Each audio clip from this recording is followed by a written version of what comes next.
Comment calculer les moyennes mobiles d'une série temporelle? Bonjour à toutes et à tous et bienvenue sur ma chaîne YouTube. Aujourd'hui, je vais vous montrer comment vous pouvez calculer les moyennes mobiles d'une série temporelle avec le langage Python. D'abord, je vous montrerai comment importer une série temporelle et la lire en tant que data frame pandas. Ensuite, je vous montrerai comment calculer les moyennes mobiles de cette série temporelle pour différentes fenêtres. D'accord? Ça peut être un jour, 10 jours, un mois, etc. Et comment visualiser votre série originelle ainsi que les séries de moyennes mobiles que vous avez calculées dans un même graphique afin de faire vos analyses. Pour commencer, nous allons importer les outils et les données. Moi, je vais utiliser les prix de clôture de l'action de Google de 2005 à 2020, mais sachez que vous pouvez utiliser n'importe quelle autre série temporelle. Vous pouvez utiliser par exemple la pluviométrie, la température, n'importe quelle série temporelle, d'accord? Parce que la moyenne mobile est adaptée pour tout type de série temporelle. Nous allons importer Pandas. Vu que moi, je vais utiliser des données boursières, il faut que j'aille les télécharger sur une plateforme financière comme Yahoo Finance, d'accord? Donc, j'aurai besoin de la librairie Pandas Reader, Data Readers. Donc,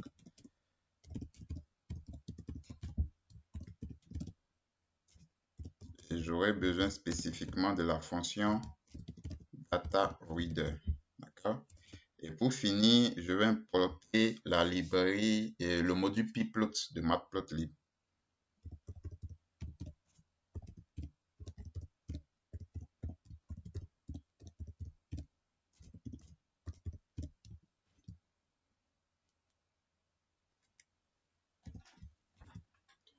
Alors, je tiens à préciser que au cas où vous aurez déjà votre fichier CSV, vos données temporelles dans un fichier CSV ou bien un fichier Excel, tout ce que vous voulez, vous n'avez pas besoin de ce module Pandas Reader. D'accord? Moi, j'ai besoin de ça vu que je vais chercher les données en ligne. D'accord? Donc, j'ai besoin de Pandas Data Reader. Alors, voici les outils sont importés. Maintenant, j'importe les données. D'accord? Donc, je vais nommer la data frame DF. Ce sera tout simplement data reader. D'accord? Le symbole de Google en boost, c'est G2OG. D'accord? Je vais spécifier la plateforme sur laquelle je vais chercher les données. Donc, c'est Yahoo. Et je vais lui dire de commencer par 2005. D'accord? Je n'ai pas besoin de spécifier le end, la date de fin, parce que par défaut, il prendra la date du jour. D'accord? Donc, ici, je ne vais pas d'abord visualiser, je vais juste afficher les premières lignes, les 5 premières lignes. Donc, DF.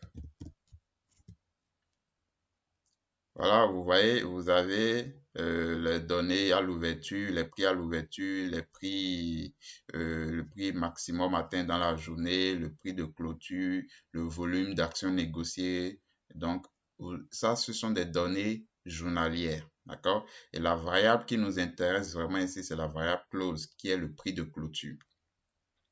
Alors, calculons les moyennes mobiles. Avant de calculer les moyennes mobiles, il faut déjà savoir ce que c'est qu'une moyenne mobile. La moyenne mobile est une technique qui permet de créer une nouvelle série temporelle à partir de votre série temporelle originelle où chaque point de données de cette série représente la moyenne calculée sur une certaine période donnée, qui peut être un jour, 10 jours, un mois, etc. D'accord? Ça, c'est la définition de la moyenne mobile. Mais pourquoi utilise-t-on la moyenne mobile? Il faut savoir que la moyenne mobile entre en compte dans plusieurs domaines tels que la modélisation, la planification, et très souvent aussi, elle entre en jeu dans des stratégies de gestion et d'analyse financière. D'accord? D'ailleurs, si la thématique sur l'analyse financière, la gestion de risque t'intéresse, je t'invite à retrouver mon livre que j'ai écrit récemment sur ce sujet dans la description de la vidéo.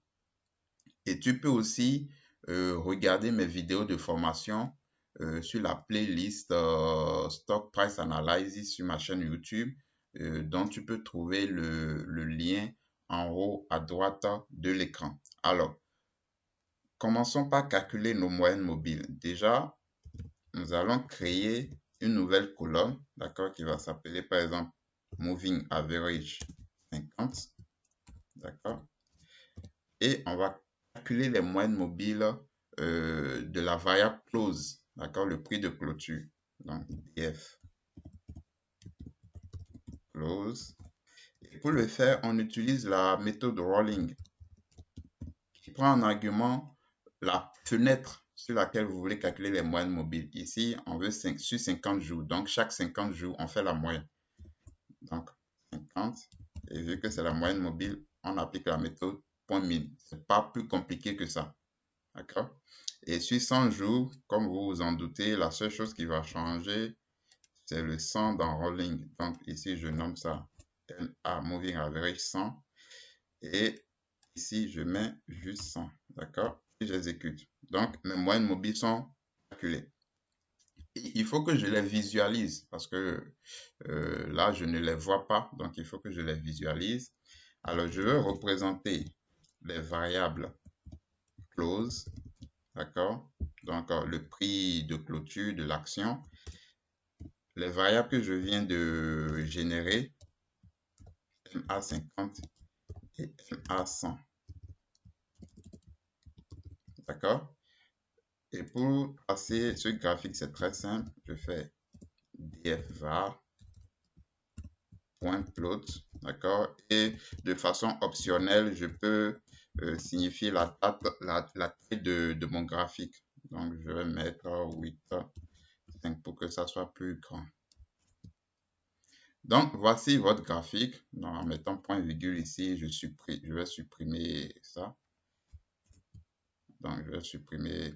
Donc, voici votre graphique. Vous avez le prix de clôture en bleu. Vous avez le MA50 en rouge là, le MA100 en vert. D'accord? Donc, vous avez vos moyennes mobiles, puis votre série originelle. Donc, voici, je suis au thème de ce petit tutoriel.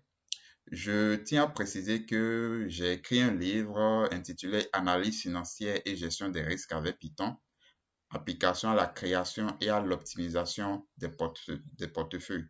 D'accord? Donc, si par exemple tu es étudiant en statistique, économétrie ou en analyse financière, ce livre vraiment t'intéresse à haut point. Donc, ce livre, il est présent sur tous les marchés d'Amazon à un prix forfaitaire de 9,99 €, ce qui fait moins de 6 500 francs CFA.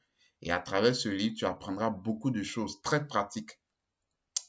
Donc, comme le fait de pouvoir calculer les rendements des titres, des actions, d'accord, de pouvoir analyser ces rendements, de calculer différents types de volatilité pour analyser ton portefeuille, d'accord, ton investissement financier, d'accord, des rendements ajustés au risque, tels que le célèbre ratio de Sharpe, le ratio de Sortino, etc., de faire des simulations, d'accord. Donc, tu apprendras à faire des simulations Monte-Carlo pour estimer le risque et plein d'autres choses comme optimiser l'optimisation des portefeuilles, d'accord, avec les librairies Portfolio Opt, d'accord, et Pifolio, et comment modéliser aussi les cours des actions en vue de la prédiction de futurs prix à l'aide de techniques simples comme l'estimation par la moyenne mobile que nous venons de voir, le lissage exponentiel simple, double et triple. Donc, c'est un livre vraiment génial.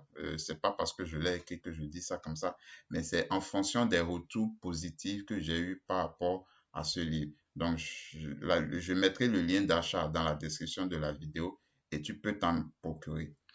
Voici, merci d'avoir regardé cette vidéo. Je t'invite à la liker afin que YouTube puisse la montrer à d'autres personnes, à la partager aussi et à t'abonner à ma chaîne YouTube si ce n'est pas encore fait. Surtout, n'oublie pas d'activer la cloche de notification pour être informé de mes prochaines vidéos. Merci et à bientôt.